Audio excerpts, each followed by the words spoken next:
everybody. For those who watch my YouTube videos on a regular basis, you'll know that I make a lot of videos about computers and technology on Q Computer Channel, and on my other channel, Bike Geek MTDX, I make a lot of videos about cycling, weather, that kind of stuff. But I'm going to be talking about something totally different today. And this is really a life story that has to do with myself. And right here I'm holding some papers, and basically it's a story that I wrote out on Facebook last year. And I've done some minor editing to it ever since then. But it's about 3 pages worth. If you double space, it's probably about 4 or 6 pages worth. Anyways, it's a story about myself. I'm going to read it to you and give you some extra information about it. Anyways, here we go. Ever since I was a little child, I've always been a smart person. At the age of 2, I could tell my father how to get to my grandma's house from home, and that's a 2-hour drive from Huntersville, North Carolina to Gray Court, South Carolina. I was always inventing neat things, and I always had neat ideas. In terms of my childhood, things were great, but I did have more walls to climb than others. 3 words: high-functioning autism. I was diagnosed at age 2. For those who don't know what high-functioning autism is, it's a neurological disorder that tends to inhibit social interaction skills, yet doesn't tend to hinder intelligence like heavier kinds of autism does. Those with high-functioning autism have been known to be very intelligent and have a very good memory. Keep this in mind. For a good portion of my life, I didn't really know what this is all about. I just knew that something was different about me. I was born 8 weeks early and I weighed 2.5 pounds. I was so small my dad could hold me in the palm of his hand. I was kept in a Presbyterian hospital for many weeks under very special care in ICU, I believe. When I was a child, I was freaked out by things such as dark places and flickering fluorescent lights. I was obsessed with such basic things such as asphalting on roadways, bridges, traffic lights, trains, railroad tracks, interstates, tires, and turbines. No kidding. Those spinny things on top of roofs. I would get caught up in particular scenes in movies to the point where I would rewind the tape back and watch the scene over and over and over again. At the age of 4, I learned how to use a computer and loved poking around in Windows 95. As I grew older, I had much better speech skills, and I had an average social life. This was the case in elementary school and middle school. I did have issues with certain individuals, but this is normal for almost anybody. I engaged in several extracurricular activities, such as band in middle school. I played a trombone the entire time I was in middle school. Once I finally got interested in bicycles, I was fixing bikes for all the kids in the neighborhood. Around 2003, I started to get interested in PC hardware. It all started when my mom replaced her old Packard Bell Windows 95 computer with a basic eMachines computer system with Windows XP. Me and my friend Andy demolished the old Packard Bell. It was interesting to see the internal components of the computer. Later, my mom decided to perform a memory upgrade, more or less RAM upgrade, on the eMachines computer since Best Buy wanted way too much money to do such a simple procedure. Getting to see inside the eMachine made me more interested in computer hardware. During this time, I was also interested in tearing stuff apart. I can't remember the number of toys I acquired just to get the motors out of. Anyways, it's going to continue on. I believe the social impacts of high-functioning autism hit the hardest during high school. In 2005, my mom moved back in with my dad in Huntersville, so I had to switch schools. In fact, I wasn't notified about this move until after school ended for the summer. I already had plans of going to East Gaston High School, so it was a very sudden change. Getting started at Hopewell High School was a bit of a challenge for me. I was highly disappointed with the band program, so I quit after my freshman year. I had to adapt to high school in a different student body, and trust me, going from a school with a small population to a school with a very overcrowded population was not easy. Overall, I believe the toughest years social-wise were my freshman, junior, and senior years. I also had academic difficulties during my freshman, sophomore, and first half of my junior year. Now let me tell you about my social life during this time period. I partially lived in Huntersville with my father my entire life, but it wasn't until high school that I started going to school here, as I previously went to school in Gaston County Schools. That would be North Belmont Elementary School and Mount Holly Middle School.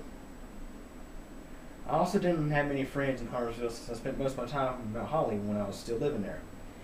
In high school, I tried hard to make friends. I did have some success, but there were several times where I seemed left out. Several individuals did not want to be friends with me.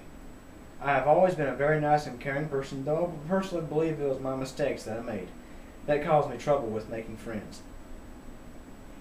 It was just something about myself that I could not figure out, a question that I could not seem to answer. I just had trouble expressing myself to others, and had trouble understanding others' feelings. My sophomore year wasn't so bad, but I still had trouble making friends. Because of this, I didn't speak to others as much. It wasn't because I didn't want to talk. It was a matter of knowing what to say or how to interact.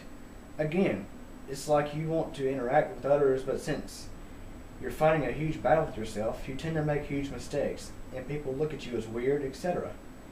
During class changes, I would just stand in the hallways or outside watching others to see their social behaviors. I did get accused of staring by others, though my intentions were not to freak people out, but to learn how to socialize better by observing others. During this time, I started to lose interest in playing team sports, such as basketball and football. Now, don't get me wrong, I like team sports, but I just prefer to be solitary. I also believe this is why I enjoy cycling as much as I do today. After cycling nearly 8,000 miles on 2 bikes, that belief is very strong. During gym classes, especially on days where everybody went outside, I usually did one of two things: walk around to kill time, or just sat alone. I wasn't really upset or anything. I just enjoyed having some time alone. During my junior and senior years, I wanted to get into a relationship, but since I struggled a lot with expressing myself to others, I made many mistakes to where some people didn't want to be friends with me and call me creepish names, especially like stalker and that kind of stuff. Honestly, it was like many people didn't want me to be friends with me because before I even had a chance to know them, they had already misjudged me or had heard someone else's false judgments about me, so they avoided me. That right there was probably the best way I could describe how it seemed. I don't know if this is truly the case, but it really seems like it. Another way to describe the feelings would be to say that it seemed like there was a barrier within my inner being and what it seemed like to others who didn't really know me well. Because of this, I can say that my junior and senior years were the worst. To be honest, I just wanted to fit in, and it seemed like every way I tried to do so, I was beaten down emotionally. Ever since then, it has been difficult to even make eye contact with someone, even through close friends. Unfortunately, I have learned many of my mistakes the hard way. And if you were to ask me if I was depressed during high school, I would say that I was somewhat depressed from time to time, but during those difficult times, I remembered that I had, and of course still and always have, friends, a great family, and I know for a fact that the Lord has a purpose for me. God made me this way for a reason. Now I'm going to Central Piedmont Community College studying computer engineering technology. While I'm still a quiet, solitary person, I can say that college life has been much better than high school. I believe this is because I've learned a lot about social skills. While those times in high school are come and gone, it's still in the back of my mind, and probably always will be, though I'm not worried about it because the past is gone and the future is coming. Overall, growing up with high-functioning autism has been a tough battle in some areas, but in other areas, I personally believe that it has helped me be a better person. I have made some wonderful achievements over the years, the most recent becoming a CompTIA A+ certified computer technician. I have always been known as a very good Christian and as someone who cares a lot for others. Anyways, that's my story. And yes, it took a lot of gut to post that on Facebook, and let alone make a video about it for YouTube. Now let me explain some more in depth about this. Like I mentioned, I went to Hopewell High School, and pretty much my whole life until I was 14 years old was spent in Mount Holly. My mom and dad went their own ways in like 1992 or 1993, and basically it was every other weekend I spent over here with my dad. The rest of the time was over in Mount Holly with my mom. And in 2005, I think sometime in June, they decided to get back together, or at least they would notify me about that. And yes, it was a bit rough because I had already had my yearbook signed, and many friends were expecting me to be there with them in the fall at East Gaston High School. And of course, I didn't have a MySpace back then. Facebook wasn't even a thought back then, or at least it wasn't out. And it was pretty rough. And my first few days at Hopewell High School, probably, I guess I could say, it was very strange because normally when I return to school, I'm used to seeing people I know. And in those first few days at Hopewell High School, it was very tough because I didn't know anybody there. And in my sophomore and junior years, as I mentioned, my junior and senior years, as I mentioned, were pretty rough. And I guess I could say it's peer pressure. A lot of people that I knew, and I saw a lot of people just, getting into relationships and just enjoying themselves with their friends and everything, and I just wanted to fit in. It was so tough. It was a never-ending battle.